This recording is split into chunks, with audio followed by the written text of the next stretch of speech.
Hello. Hi, everyone. Good afternoon. Hope everybody is having an amazing day. I've spent 24 hours in Copenhagen, and it's been amazing. The food is incredible, and I've had extremely positive and interesting meetings with inspiring people here at TechBBQ. So thank you for making this day so special. My name is Davide. I'm a software engineer from Italy, and I work at Facebook in the product partnerships team. The goal of my team is to support developers, startups, and technology companies around the world. We like to think of them as innovators because they leverage technology to solve real problems for people. Some of them are students, some are professional developers, some are entrepreneurs, investors, and other technology companies. And we're extremely proud to be supporting all of them. I'd like to take a step back and walk you through how I became passionate for this audience and why I'm so proud to be supporting them. My own story as a developer started quite a few years ago. I learned how to code as a teenager, and I immediately knew I wanted to become an engineer and build technology products.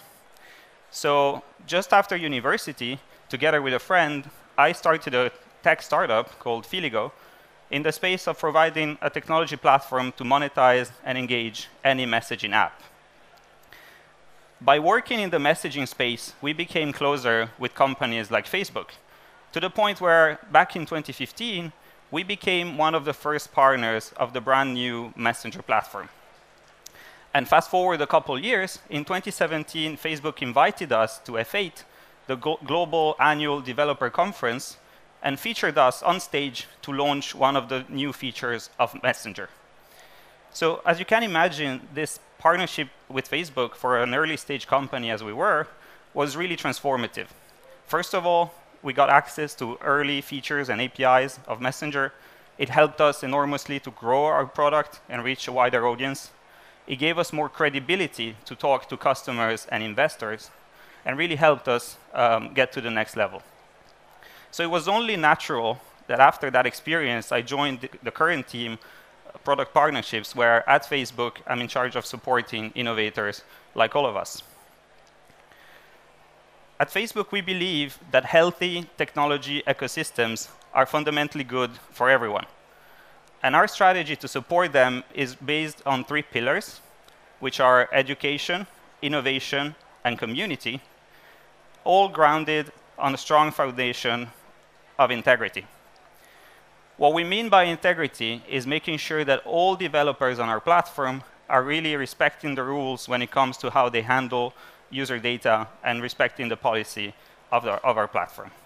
This is something we take extremely seriously, and we continue to do so. Let's jump into the first pillar, so education. Facebook, as you know, started back in 2004 as a startup. And since Mark founded Facebook, we've gone on a journey where we've built products and services which today touch more than 2.7 billion people worldwide, as well as built an international business with clients and partners in all regions of the world. So of course, on this journey, we've learned a few things that we want to share back with the community. In addition to that, we know that something that worked in a certain place at a certain time might not work everywhere. So we're mindful of partnering with local ecosystem enablers in anything we do. Specifically, we invest in programs to provide content, training, guidance, and mentorship to developers and startups. Let's talk about how we're helping these 2 types of actors in our community. First of all, developer circles. For those who don't know, Developer Circles is a program to enable local community leaders to empower a local community of developers. We provide them with training, mentorship, and they organize events, meetups, and hackathons to help developers become better. One of these developers is Zachary. So Zachary is a developer based in Casablanca, Morocco, who joined the Developer Circle to become a better coder. And he was particularly interested in React, which is a full open source stack to build web and mobile applications. By building on React, Zachary entered the Global Community Challenge, which is a worldwide contest where developers compete against each other in creating products to build community. It turns out that thanks to his hard work, Zachary was a winner of his local developer community challenge, and by winning that, he caught the attention of a local software company who actually offered him a job. So today, Zachary is a full-time front-end engineer in this company in Morocco. Another example of our work towards startup is actually from one of our startup acceleration program, London Lab, which is based in London. So Hello Lamppost is a London-based startup that provides an engaging platform for people to have conversations with objects around them. This means that you can be walking down in the street and you can stop in front of a table or a lamppost and start a conversation with this object. Now, I know this sounds very strange, but actually what it does is that it creates a platform for citizens to talk about what's working, what's not, what could be improved in the city around them, and for their feedback to make its way to urban planners, city administrations, so that they can actually do something about it and improve the cities that we live in. So Hello Lamppost was part of the 2018 cohort of startups we accelerated in London. And by being part of this program, they got access to Facebook engineers, designers, product managers to help them improve their products. The first thing they did was to use Facebook Messenger to enable their conversations to occur on a more natural and user-friendly platform. Thanks to Facebook engineers, they were able to leverage natural language processing to analyze the content of conversation and extract very meaningful, very detailed insights about what people were expressing about their neighborhoods. And the combination of these different types of support enable Hello Lamppost to achieve great results. In the first 6 months of this year, they made as much revenue as in the entire year before. They signed 6 times more contracts since the end of the program. And even their product has improved with 10% more user retention and much more accurate data and insights that they were able to share with their paying customers. So I think it's a great example, and I've really enjoyed partnering with this company of how our acceleration programs can help a startup expand and grow their business. Now let's talk about innovation. The way we think about Facebook's own growth is that it is the result of our ability to constantly be able to innovate and disrupt and challenge the way we do things. The way we do it is that we look at technologies that are far in the future, 5 to 10 years from now.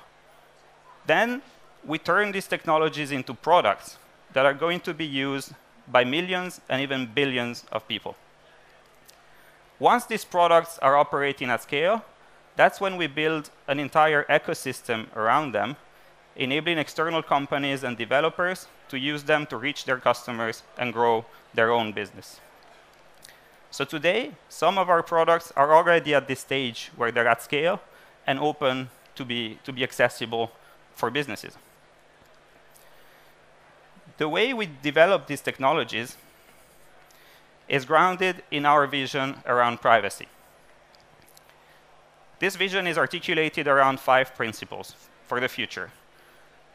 We invest heavily on private interactions, so enable people to control who they share data with and make sure they can have private conversations with one-to-one or groups of people. We invest heavily on encryption, which means that nobody, not even Facebook, can see the content of what you share on an encrypted channel. We provide ways to share content that doesn't stay online forever and doesn't stay longer than the author intended it to or that is necessary. We invest in making our messaging applications interoperable, which means that you can reach anyone on any app regardless of what their favorite messaging app is. And finally, we store our data securely, including by not opening data centers in countries that have a bad track record of infringing privacy or human rights. A great place where this vision for privacy comes to life is messaging. So today, more than 100 billion messages are sent every day across the Facebook family of apps. And of course, messaging works great for consumers, but it also works great for businesses. And this is why we're heavily investing in giving access to businesses to our messaging apps. Messenger, as you probably know, already has a global open API that you can use to build interactions that are either automated or supported by humans, or a mix of both. WhatsApp has an enterprise API, which is currently in beta, and is already accessible through some of our whitelisted developers. And on Instagram Direct, we're investing in providing solutions for small businesses to better manage their inbox and better communicate with their customers. The reason we do this is because we know that customers prefer to use messaging apps to talk to businesses because it's just natural. It's what they use with their friends and families already. 75% of customers prefer to message a business as opposed to being on the phone with it or sending it emails.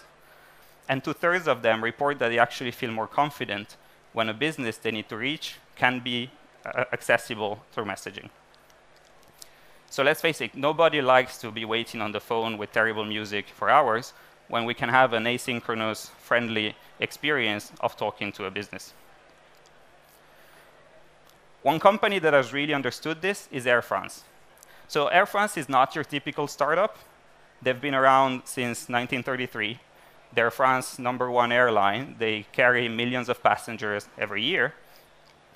But they know that today people like to book and manage their travel online, and that if they want to remain a leader, they need to be providing an outstanding customer experience right there where customers are. So that's why Air France has decided to invest on Messenger and has created Louis. Louis is a virtual assistant that can answer any question a traveler might have. You can ask Louis on Messenger what kind of luggage you can take on your next flight. You can check in on your flight by talking to Louis, and Louis will send you your boarding pass. It will remind you of the gate you need to go to at the airport, or if there is any change. It will even let you know when you arrive on which luggage belt you can pick up your luggage. And if your questions become too complex, Louis can easily transfer you to a trained advisor from Air France who will be able to respond on the same thread directly on Messenger and solve your problem. So this is really an amazing experience combining AI and humans to provide the best possible experience. Air France has seen outstanding results. Today, Louis can answer 25% of all customer care queries fully automatically, without any agent intervention. Because of this, the resolution time has decreased by 50%. And at the same time that agents have become more productive, customer satisfaction has also increased by 15 points. So you can see how even an enterprise-sized partner can leverage new technology to improve their customer experience.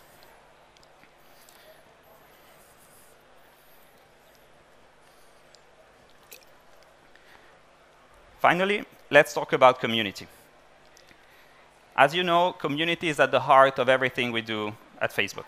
It's actually there in our mission statement to give people the power to build community and bring the world closer together. Which means that all the programs we do, all the effort that we invest with our partners is really there to empower a community of innovators like you so that you can be successful and then give back to your local communities in your own way. A great example of this is the experience of Siwa Godimo. She's a developer circle lead based in Cape Town, South Africa, who is really passionate about gender equality. So through a series of workshops, activities, and meetups, she's been able to grow her DevC community to 31% women, which is one of the highest ratios that we see in the region. And in addition to that, she's been building up this community to reach more than 1,000 people, which means that she's now able to have a positive impact directly on the life of 1,000 people of our local community. She's now on a quest to improve her own coding skills and also to engage her community to grow it even further and have additional women in tech initiatives. I think these three stories are really great examples about how education, innovation, and community are the key pillars of a healthy technology ecosystems, all based, of course, on a solid foundation around integrity. I'd like to thank you all for continuing to be amazing developers and partners, and I would love us to stay in touch. So please feel free to join a developer circle in your hometown or to create a new one if it doesn't exist yet. And let's take it from there. I would like you all to know that even though it's hard sometimes to be innovators, to be building new technologies, to launch new businesses, you can count on our support to help you be successful and give back to your community. Thank you.